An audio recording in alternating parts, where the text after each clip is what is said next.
Right. Okay. So let's start. So first of all, let's summarize the plot of the story for those who haven't read it. So, tell me, please, what is this little short story about? What's going on there? So I can divide this story into two parts, or maybe even three. Hmm. In the first part, there is the conversation between the wife of the our protagonist, Yeah. Simo,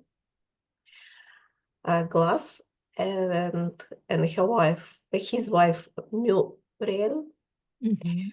and her mother. Yeah. And her mother is very distressed with the state of um, Seymour, Hmm. because he is after World War II, the Second World War, and he was um, kept for some time um, in what? In some kind of psychiatrist Psychiatric, psychiatric hospital, yeah, asylum, a psychiatric asylum. psychiatric asylum. Yeah. Mhm. So, and also she mentioned very interesting stories connected, but it is like a small titles without any stories behind. So we don't know details of the story, but something um, I can say intriguing Hmm. in the behavior of Simo after the hospital, after the asylum. True, true, true. I liked, sorry, but just while we're on the topic, I liked the insult that the girl from the video mentioned, the spiritual tramp. I loved this. Yes, because in Google translation, this Trump, the translation connected with prostitution Yeah. appeared or like the last one. Hmm. Yeah, yeah. You know, a funny thing is that I think we can loosely translate it as одухотворенная женщина низкой социальной ответственности. But the funny thing is that I saw a reels recently about a profession which is gaining popularity among young women nowadays, which is called энергоэскорт. So apparently there are girls who are, I don't know, like enhancing some energetic fields by businessmen, and by presenting themselves next to them they're enhancing their success in business or whatever, because they're so spiritual and they are so good with energy, and like they can talk to the universe and stuff. And I just it just instantly clicked with me. I thought that's kind of I kind of know what kind of women this guy was talking about. But really, in one of the translation, because there are three or maybe more translations into Russian, Mm. in one translation, it was бродяга. Like, It's not yeah, it's very misunderstand. It's misunderstandable. Yeah? absolutely. Hmm. Святая бродяжка. No. Mm. It has a different meaning. Yes, but it was in the translation. Like, for example, I was curious about the translation of this the same sound name. Yeah, to Simo. Ah, Did, yeah. did you see more? Yes. Did you? How is this translated? I'm curious.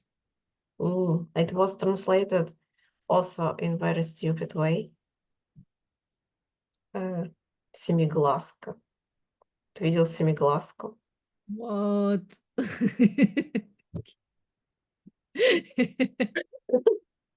All right. So there are a lot of lost in translation, Mm. really. So maybe maybe we have maybe more better translations into Russian, but I didn't find them because Litres doesn't access me to go so deeper in the text. Okay. So I have found only on Flibuster. Ah, all right. Yeah. And was the first part of the this small story. In the second part, we see Seymour on the beach. Yeah. And his conversation floating with small girl, Sibyl. So, and the third part, I think it could be elevator stage and suicide. Yes. Another suicide story. Anyway. Okay. Yes. Now let's break down the analysis into these three parts. And I have to tell you that that is the first time why I like this video, especially because it actually addresses these underlying theme of flirting between Seymour and Sybil, which is, of course, a completely inappropriate topic even to discuss. And it was very difficult for me to tackle it with the previous group we had this discussion with, as you can imagine, because like it's obviously uncomfortable to discuss. And then there was a guy in this group, and I don't know, I just like felt not very comfortable. So if you don't mind, I will just jump right into that because I really wanted to do it. And the reason why is because good writers, they never put shocking and uncomfortable stuff into their art for no reason, right? If they do that, they normally have a very specific and very important reason why they would do that, because it's not pulp fiction. It's definitely not done just to shock us or just to, like Lolita, for example, right? It's definitely not there to create sensation, right? It serves a different purpose. And I think it serves a different purpose here as well. So I wanted to hear your opinion. How did you feel about it? What do you think? Why do you think it's there? Everything you can share with me on that particular line.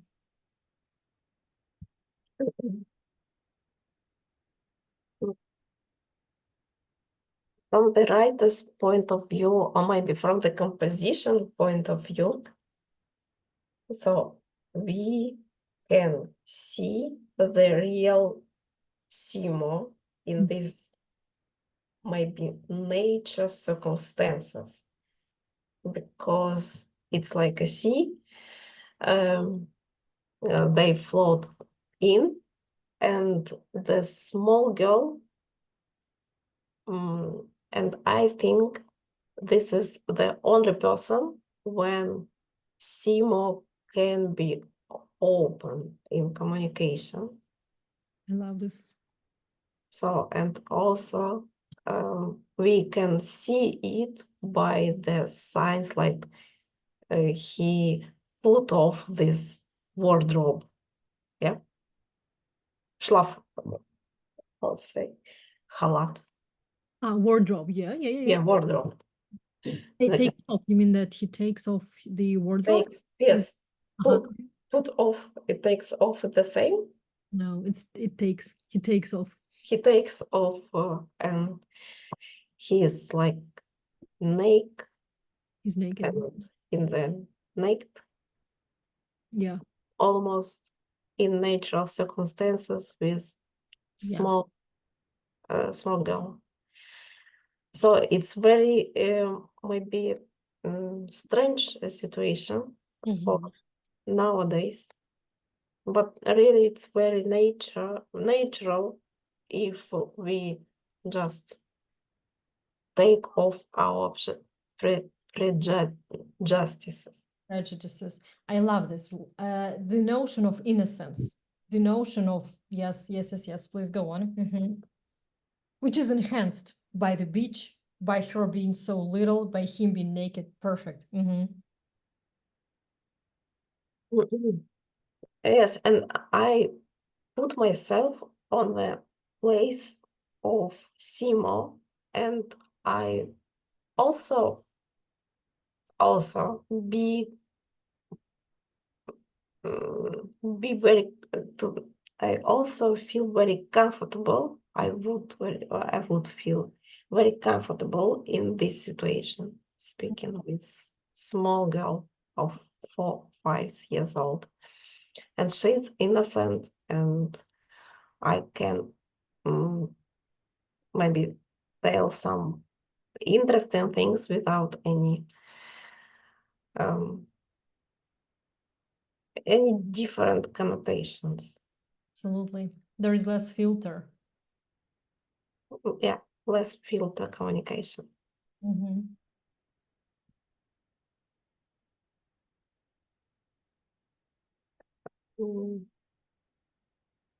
So because we can see this alienation of Simo, because maybe I think he feels like this is the world I was fighting for. This world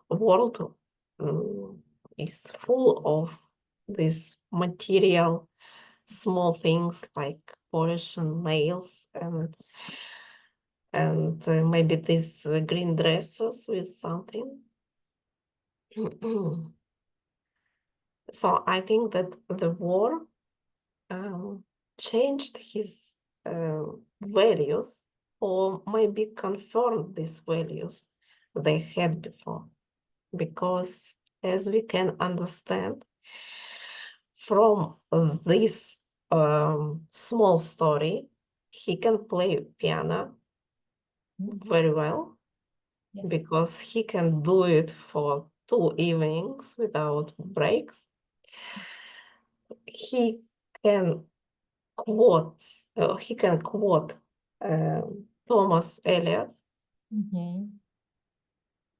in simple communication. So he demanded of reading by his wife this poetic poem, or maybe poetic books by very famous German writer.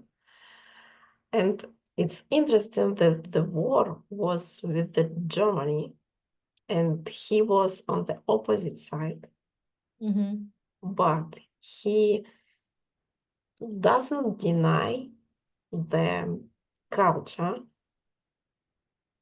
of Germany itself due to the war. Yeah. Absolutely. So it says that this person was of very high culture and tolerance. So I think yes, that his values were very high, and I think that he is not satisfied with the situation in the world after the war. I find this fascinating, especially taking into account that just last time we discussed a clean, well lighted place where the same motive, of course, is very strong. I mean, it's not that obvious. I would say that here it's actually probably even more noticeable. But still, we can see the reference of the soldier in the background, right? With a girl passing by. We can definitely see the depressed guy. There is, again, suicide. And there is this, what you said about that's what I was fighting for. I think this feeling is beautifully represented by these two stories. That's in essence what it was about. Like, is this what I was like? Is this why I went through all of that? So that my wife can polish her nails and talk about some, I don't know. Yeah.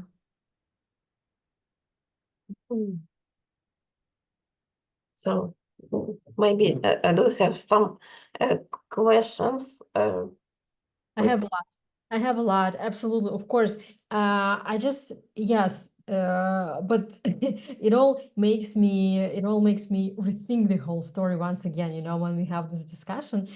And I think that yes, I love this observation on how he felt so comfortable talking to her, and how a little child is the only person he can communicate with easily, and the only person he can feel like himself. And we mix it up with flirting.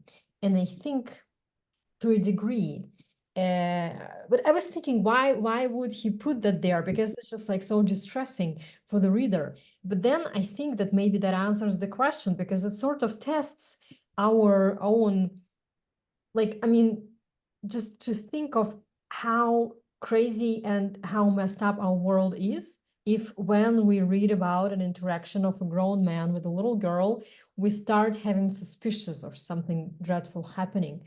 It's probably not on him, it's not on the author, it's on us, living in the world where that's what we assume. And then, like, by the end, we're like, okay, that's a relief on the one hand. On the other hand, we're like, Jesus Christ, what is this world? Why am I like this? Why am I even thinking this? And I think this contrast between the innocence of this girl, the innocence of the situation, the game that they have, like, and the how spoiled the adult world is, and how it is absolutely not worth of anyone going to war for. I think that's a very strong motive there. Yes. All right. Yes. I love this interpretation, Al. And as regards to the questions, of course, I have them.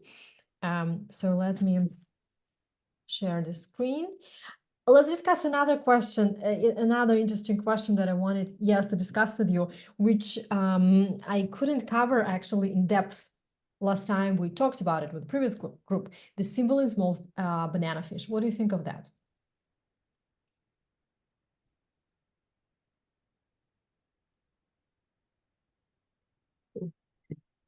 So maybe firstly, it comes to my mind that we have a lot of different species of fish called with something, like with some subjects they are similar to. Mhm. Like a drop, Like, like a drop fish or swordfish. yeah, dropfish, swordfish, yeah. And that's why we can imagine banana fish, that this fish is similar to banana's form, maybe. Yes. So we can imagine it in details, really. So that's why maybe it's not so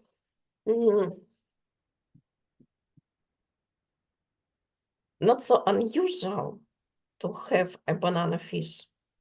I think that the banana fish could exist in real world. But the situation with banana fish, it's also very symbolic, because it's not about the form of the fish, but it was about a content of the fish, or maybe desire, desire and death. So, mhm.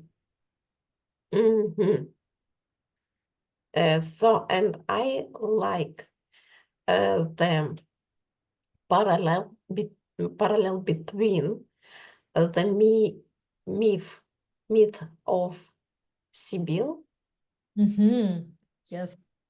and banana fish, because they are very similar from this angle.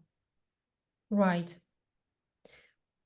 But Because it was about um, undetermined desires in our world, in us, and we would like to have a lot of something, but these desires could kill us finally. It's true. That is So so true. yes, it was in the myth of Sibyl with these years, indeterminate number of years, which she received on the number of grains of sand from Apollo. So, and this is the same with this fish who ate 87 bananas, like. So I think it is the symbol of this materialism and consumerism of, Absolutely. of the Absolutely. world after this war. Absolutely. Yes, yes, yes. And it really coincides with the whole story, the character of his wife as well, and the disconnect of and discrepancy actually, yes, between his values and how he sees the world and what his values are, and yes, the consumerist American society after the World War II, which was like the richest time for them, basically, which is also, if we think about it, a crazy thing to comprehend, right? It's just like the world which is bleeding out after the most disastrous war ever and the most horrendous event in human history, probably. And there is this country which is becoming enormously prosperous, enormously rich right after that, and starts indulging into all this consumerism and feeling empowered and so on. And just, yeah, it's instead of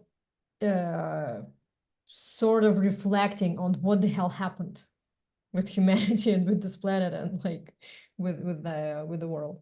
Yes, so they were just like blindlessly consuming things and instead of reflecting on what was going on.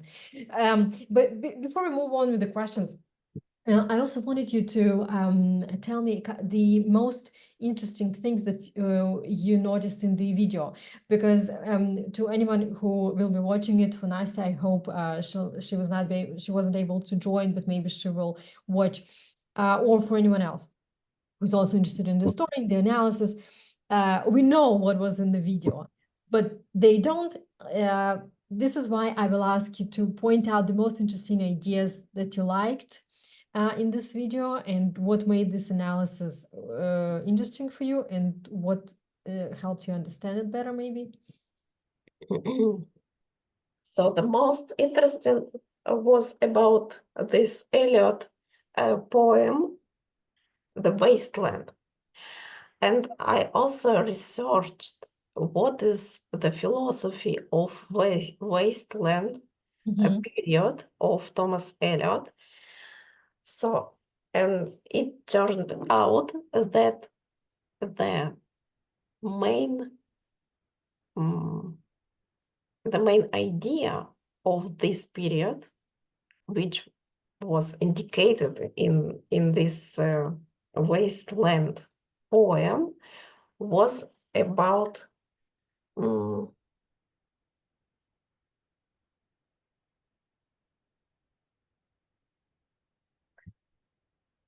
unconscious of person in our world and his determination of his past and other.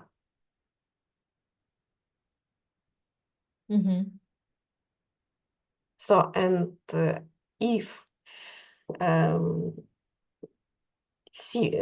Seymour quoted the wasteland in the conversation with Sibyl, it means that maybe that this philosophy is dominated in his consciousness for Right. now. Right. Can you rephrase a little bit what this philosophy was? Like maybe just explain it a little bit further. So I can find.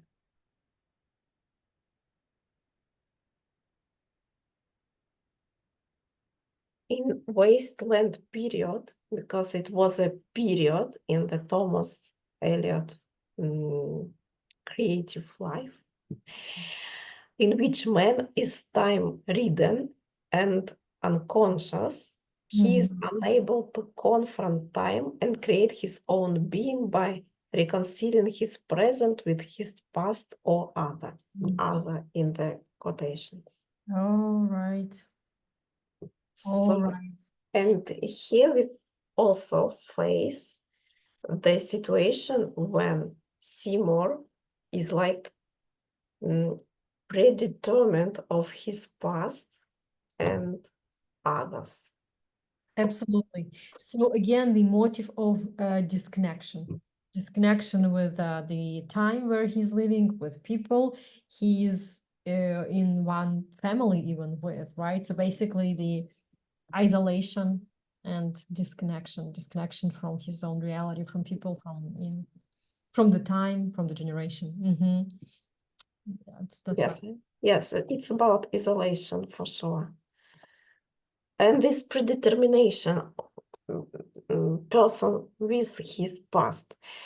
So, and I think that the lessons of World War the Second so really changed his personality, and he cannot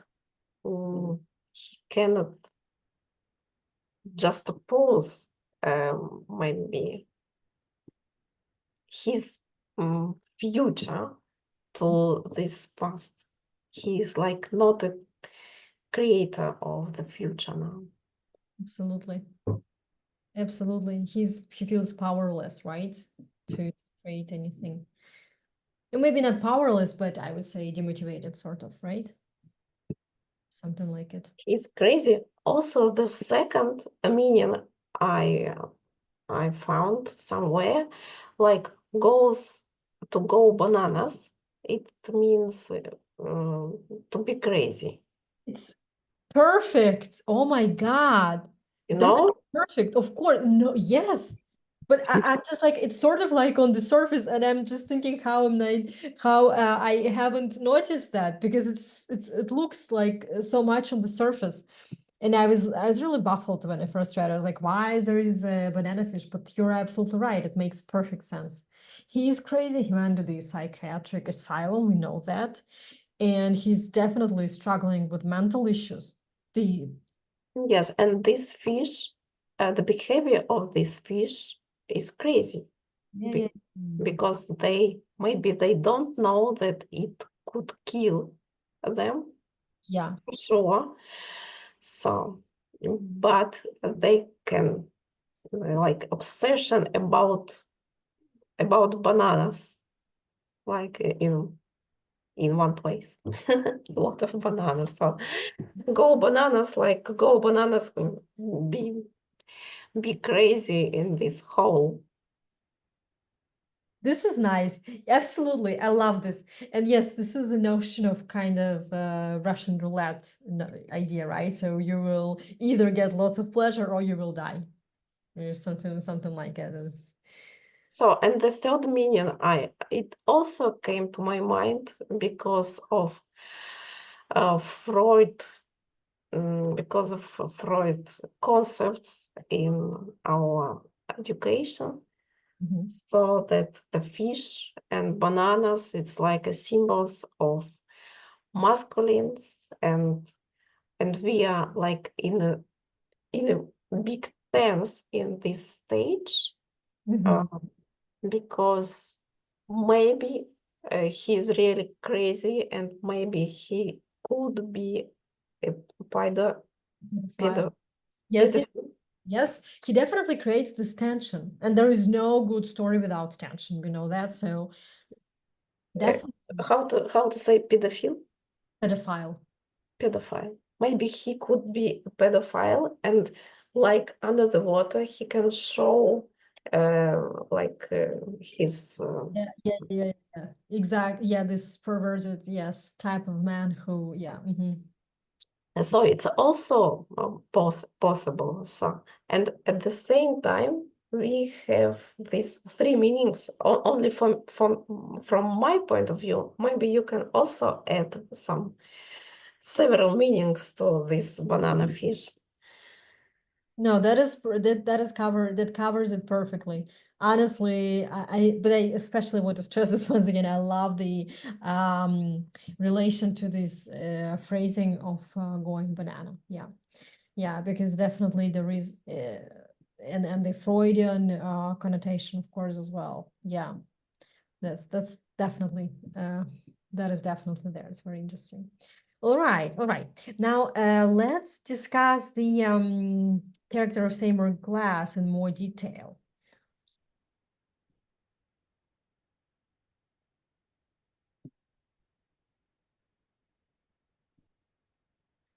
As in communication, he prefers to be sincere and sincere communication between persons engaged. So in the scene connected in elevator, we can see that he's against every form of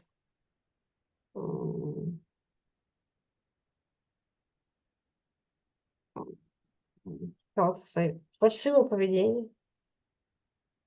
False behavior or Like pretend. of pretending, yeah, of any kinds of pretending in society. Okay. So maybe it's happened because he was in this concentration camp and he doesn't want to be in a false situation, in the situation of false communication, and something seemed to him, for example, that this woman was watching on his feet, and it's a really normal situations I think that in every social place we also catch a lot of glances directed to us. So it's very normal situation, just not to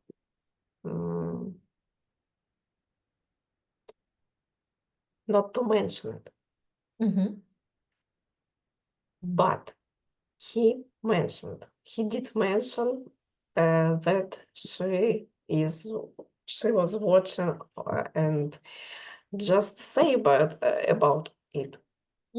It's like kind of absurd in normal, according to the norms of our society.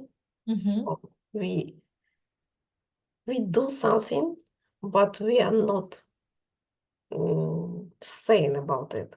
Yes. This is our standard of communication.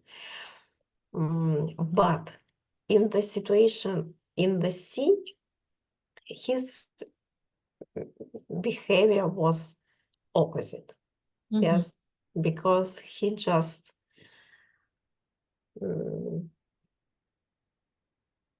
he have tendency to ignore the waves. Do you remember? Yes. That they were in the water and Sybil was a bit afraid because of the waves and he sort of ignored it, right? Is this Yes, he just said about it that yes, there are waves, but we we want to ignore it, just ignore them, and the world stop. Yeah, snap them. Mm. Okay. So, and there is the opposition in the behavior in society and in natural circumstances. Okay, okay, okay. And I think that in his mind, it's like the opposition to our standards and norms, because in the natural circumstances, we, like adequate people, cannot ignore natural phenomena, Mm-hmm. but in society we really avoid to mention them. Absolutely. And I again think that it has to do with, because I don't know, maybe that's because I am reading this story now. I mean, 5, 6, 7 years ago, I would have read it differently. But for now, what strikes me most in this story, apart from the Seymour and girl relationships, but everything else is depicted in such a serene and nice way. Everyone is just enjoying their lives, and everyone is so kind of like placid, that the thing that what strikes me most, since that's 1948, and to me it feels like, how can you all, and I can understand, I think, the feeling that Salinger wanted to convey in that, with people who come after the war. The main feeling that they have is that, like, how can you be having all this normal life when something like that is happening in the world? How can you be ignoring this practically? And it strikes me a lot, nowadays, especially differently than it would have, right, before. But I think what you're saying now is also kind of adds to this feeling, adds to the idea that people are. So maybe this is um, the reason of this psychiatric abnormality. Abnormality. Abnormality, yeah, absolutely, absolutely. Because he mixed Yeah. the rules. Mm-hmm. Not just mix, but change the places of the rules. Yeah, It's not normal. it is not. Absolutely, absolutely. And now he's treating this natural phenomenon as something normal, like, yeah, just like people are pretending to have normal life after clearly realizing that there is something not normal in this world. All right, all right. Very nice. Let's discuss the next one. Isolation and connection. And again, I think it's crazy in a good way that we're discussing it right after a clean, well-lighted place, right? So let's discuss that. What do you think about this motive here?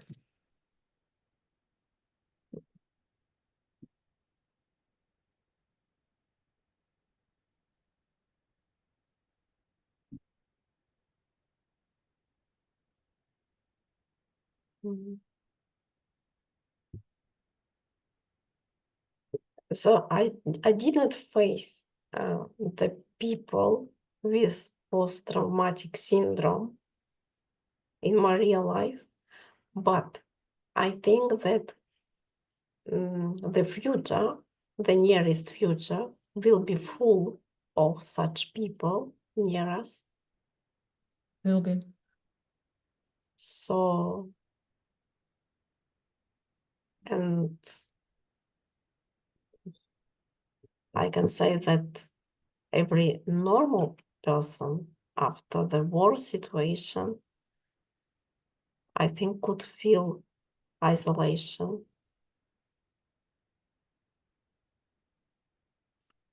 So I think it's very natural to be isolated after such a hard period in the life. Right. Do you think it reflects a broader existential struggle? Do you think that because I felt like in a clean, well-lighted place, it was even more broad. It's almost like well, life is meaningless. There is no point. There is no purpose. All you can do is just like go to a nice place, have a drink there. That's the best you can get, basically, which is not even so bad. When I was reading it, that's the feeling that I get every time I read and reread it. Every time it's I love it.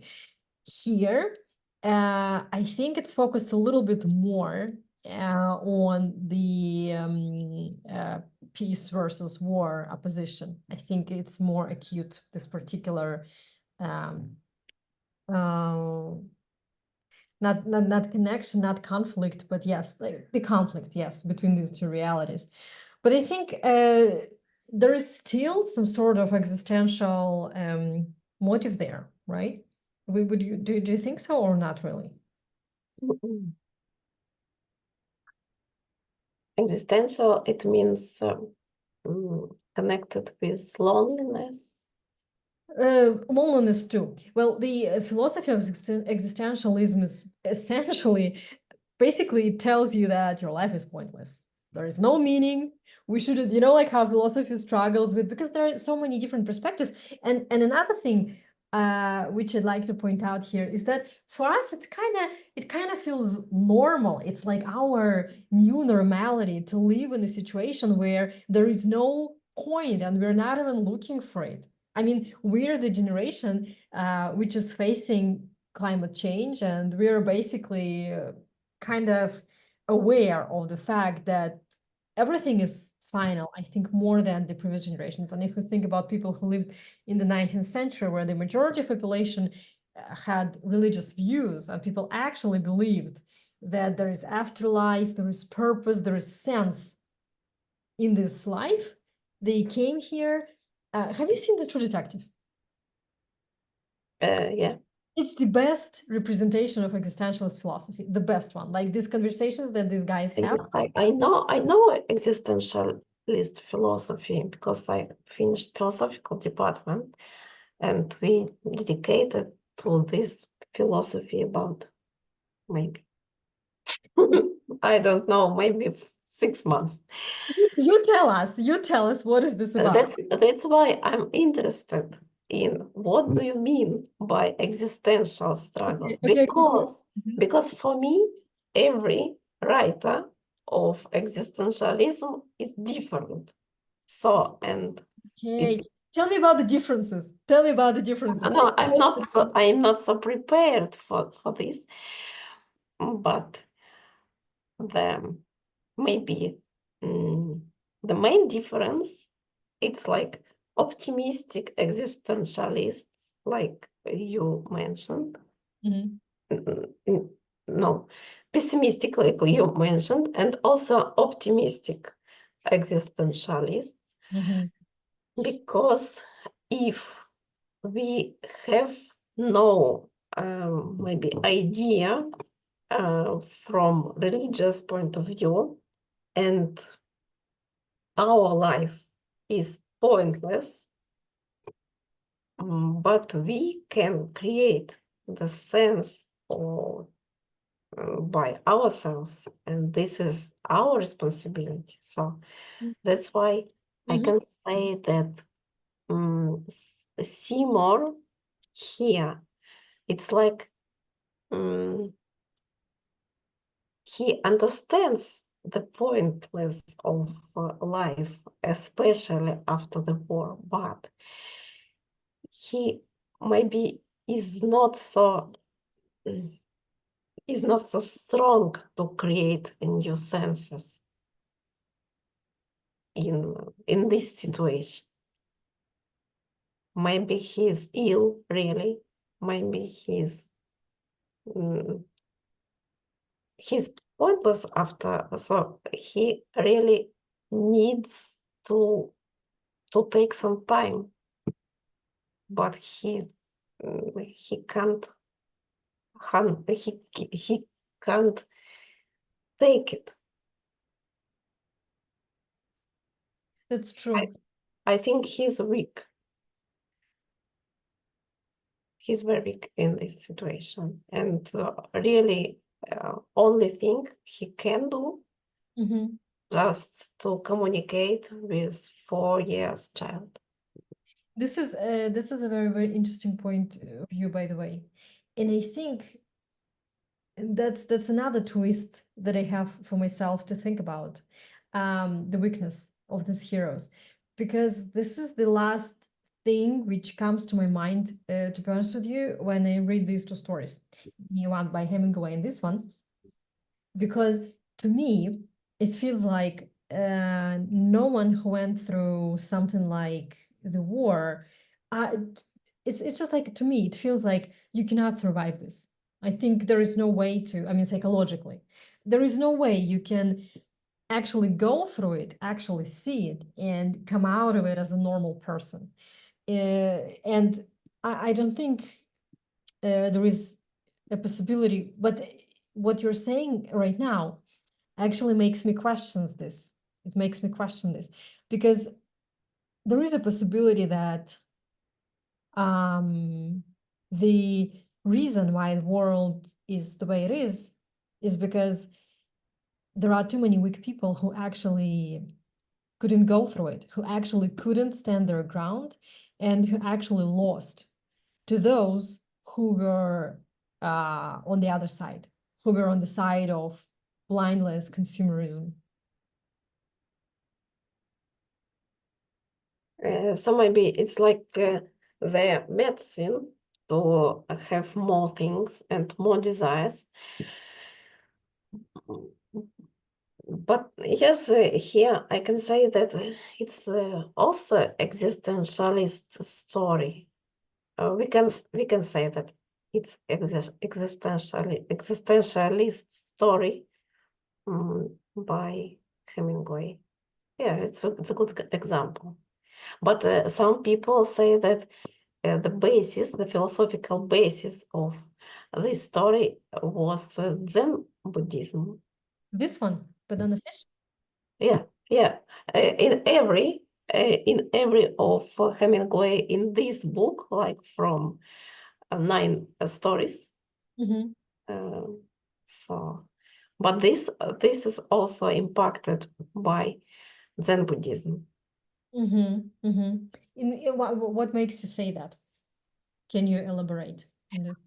Unfortunately, no, because I could not manage to research how it is connected with Zen Buddhism. But I know about Zen Buddhism that it's about absurd and negotiation of our initial, maybe rebirth, like rebirth concepts in our mind Mm-hmm. about new horizons and Right. destroying borders in our mind. So that's why we can say that it could be absurd final, Mm-hmm. and the structure of the story could be Zen Buddhist, like to check our borders inside Mm-hmm. for ourselves. Give me a second. Sure, sure.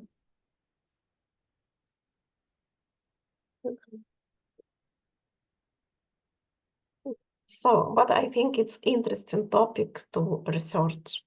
Absolutely. I'm thinking about we're going to discuss this afterwards, but the thing that I wanted to suggest is having another discussion about the same story, but with a better preparation in terms of existentialism and in terms of Zen Buddhism, because we can dive into that deeper, and then we can have a discussion of whether it applies to it or not, and if it does, then in what way. And we can also add a clean, well lighted place to it as well, and see how it shows in this story. Because you're absolutely right about the fact that existentialism has so many facets. I mean, I don't know. I mean, I love philosophy, but for me, it's like I only had it in a very limited version, in the philology department.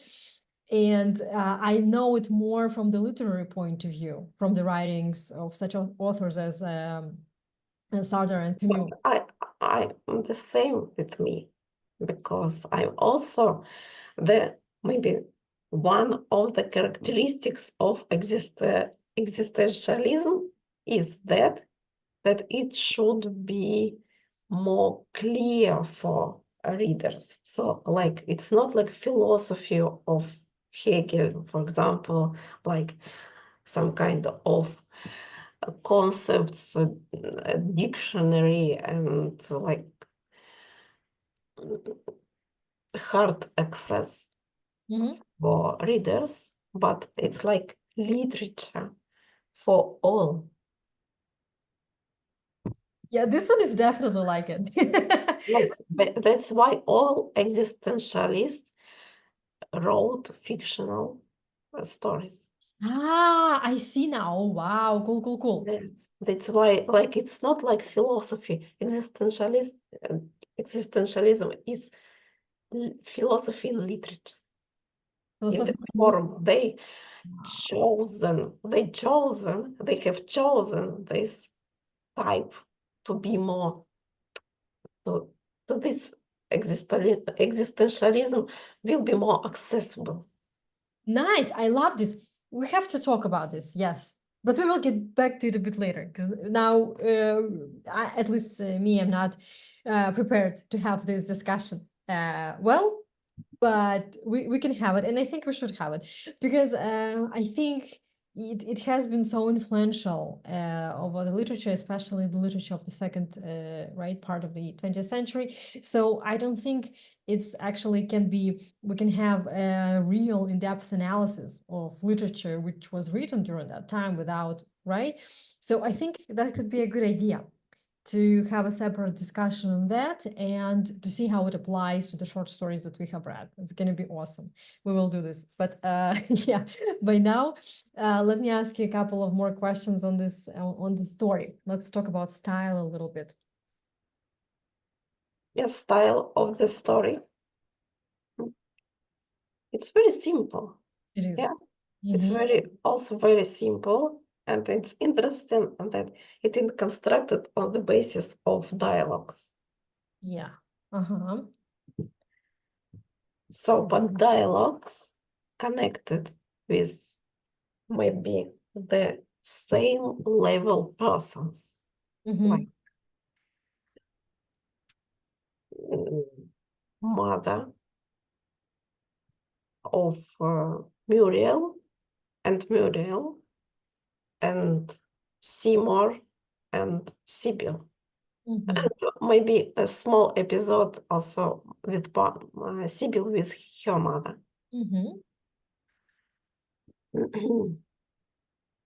Yes, it's very simple. It's very simple. Really, I also read without dictionary. Yeah. Great pleasure to, to have such possibility. So maybe it's also a very interesting moment in the story, the symbolism of a sun. Okay. Did you achieve this slide in this presentation? No. Tell me, please. So there are 3 types of sunburn. And the sun, according to this author, is the symbol of life. So, and you remember maybe that Muriel was badly sunburned. Yes. And she was isolated in the room because of this. Yes. So it did not help the specific bronze cream. And it means that Muriel is lives her life for 100%. So also the Sibyl her mother covered her body and back with this sun cream, and also like protection, and this Sibyl is okay, like she just not started her life because she's a child. And you remember our protagonist, he is white. Yeah. So it means that he is out of life already. So something like symbolism of the sun. Cool. Cool. I love it. You know, another thing that is on the tip of my tongue, I'm not sure if that's, but you tell me what you think about it. Do you think there is a parallelism between Muriel and Sybil? Because the first starts, we meet the first woman when she's speaking to her mom. Sybil is also speaking to her mom. Obviously, there is some sort of like, I mean, the first one is his wife. The girl, obviously, there is a game where they're sort of flirting. That's obviously happening. There is a motive of jealousy, right? And so on. And another thing why I think that might be happening in the story is because the woman in the video, the author of this analysis, she mentioned that like the final episode of Seymour and Sybil talking is when he kisses her foot. And so from her perspective, it's a sign of like he's asking for forgiveness. Like that's a Christian sign, which represents, yes, something No, like not asking for forgiveness. He gave he gives her forgiveness for lying. I see. So it's like Jesus washed feet of their, how to say, students. So Of the executors, yes. But what about the sinner woman who washed Jesus's feet with her tears?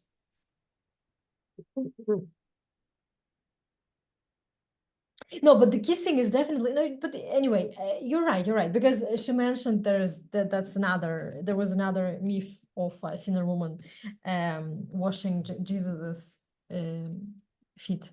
But I think it could be true as well. I mean, that could be it. That could be that.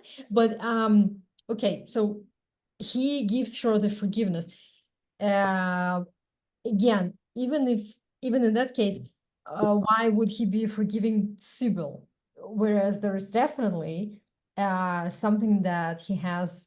Uh, there's definitely something that have he has what to forgive his wife for, because she definitely sort of abandoned him in his mental and other struggles, and she couldn't understand what he was going through. So do you think there is parallelism? Because that might be just me overthinking this. Tell me what is your perspective on this? so I can't see parallels here for now. So I see that he gives forgiveness for lying, because she said before this kiss that she saw the fishes, fish with 6 bananas. I don't know, maybe she really saw saw them, but it's like a fiction. Yeah, it's not a true. And she wanted to be closer to than than another girl, yeah, closer to him, and that's why he like decided to lie. Okay, so But how an innocent girl became lying person, okay. in that way, and I think that this our protagonist just forgave her Sure. with this kiss. Yeah, I see. Yes. So the loss of innocence. Mhm. And this is what he's forgiven her for. Yeah, that makes sense. That makes sense. Well, our time is up for the day, but I hope we will be able to get back to it because we have some other questions here, and maybe you will agree to get back to it with an addition of some little research on existentialism and Zen Buddhism, if you'll be open to it. Yeah, I can. Cool. Right. So then I will write about it in our chat. And yeah, we'll get back to it and we'll continue talking about it next time as well. All right. So, okay, I'm going to stop the recording now.